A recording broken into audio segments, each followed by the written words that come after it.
Hi guys, welcome back to my channel, and in this video I'm going to be showing you how I made this Milky chin. So mind you, I'm not a pastry person. I was just craving this and I went to the market to get some stuff and I decided to record and put it out here. So yeah, let's get to it. So I got margarine, I got milk, I got milk flavor, I got sugar, I got baking powder and vanilla flavor. You can start using any flavor of your choice. I also got nutmeg. So I got flour. I got 2 modules of flour. I know pastry people usually measure in like kg, gram and all of that, but here's 2 module of flour.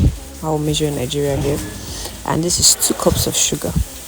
Yeah, and I just went in to pour all my dry ingredients into a bowl.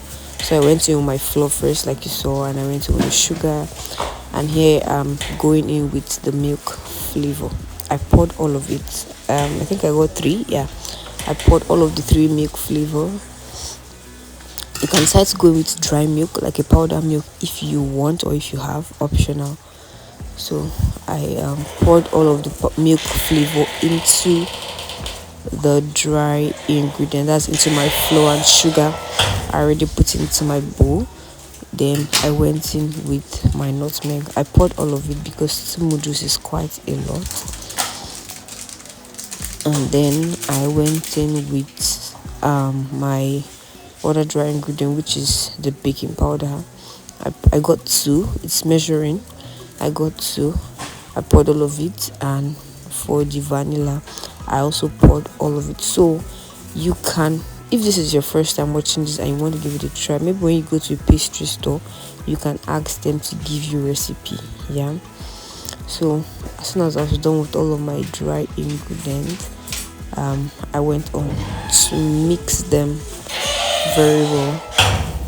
Yeah, I went on to mix everything very well.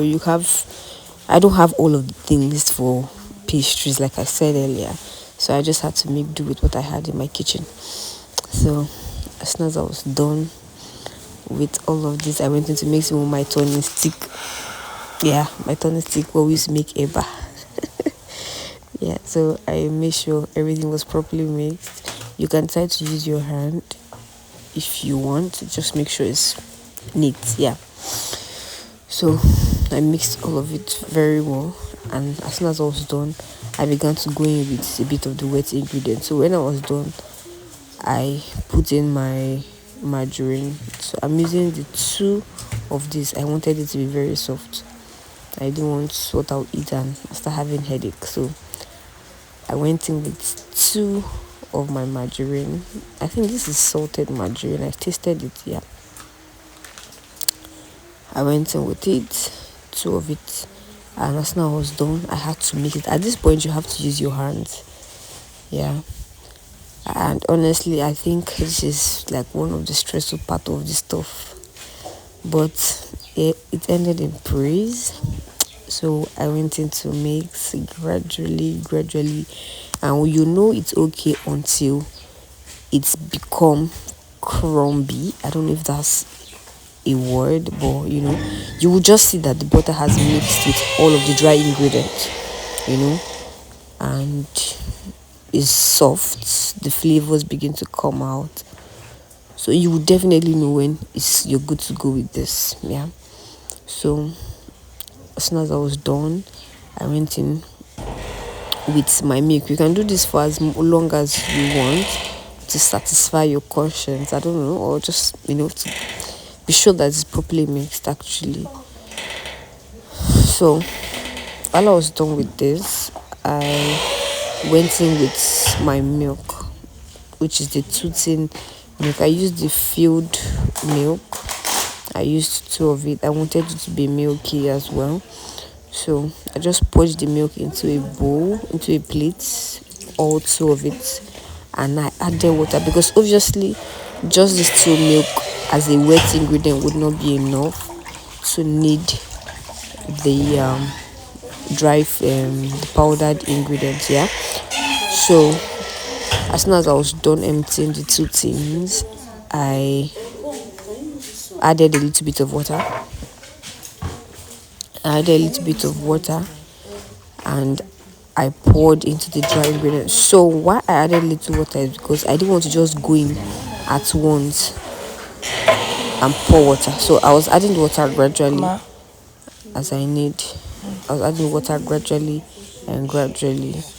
So when I went in with this and I felt like it was still strong, I added more water. So the idea is by the time you're done kneading and everything has come together, we do not want to have a dough that is too soft or too strong.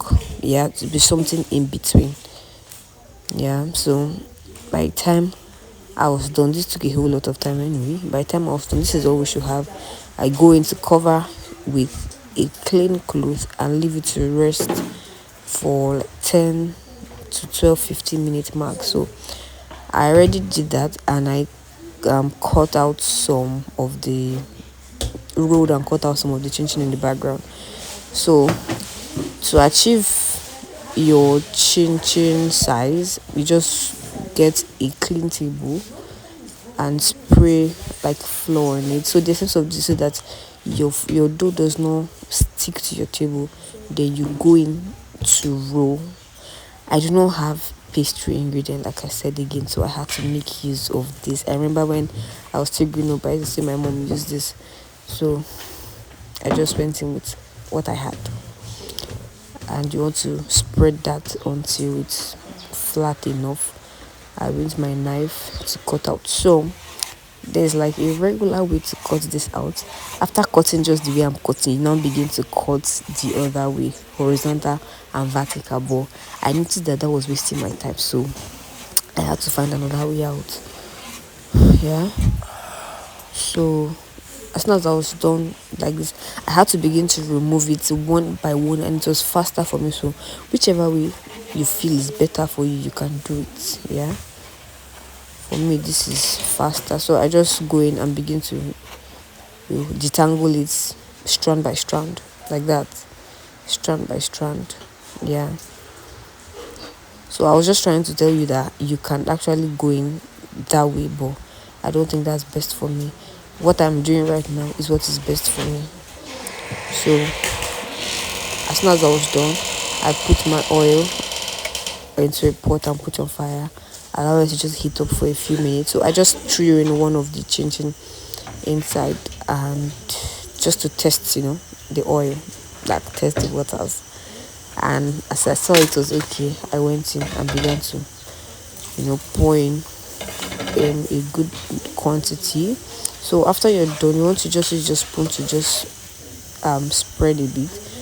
So it's ready when it's already turning golden brown, and you want to bring it down. You do not want it to get brown on fire, because by the time you bring it out and put it into your pan or your bowl or your plate, it keeps heating even in the plate there, and it might get even darker. Yeah. So you want to bring it out when it's already golden, light brown. And here's it. Honestly, everybody that tasted it confirmed that it was nice. You should give it a try as well.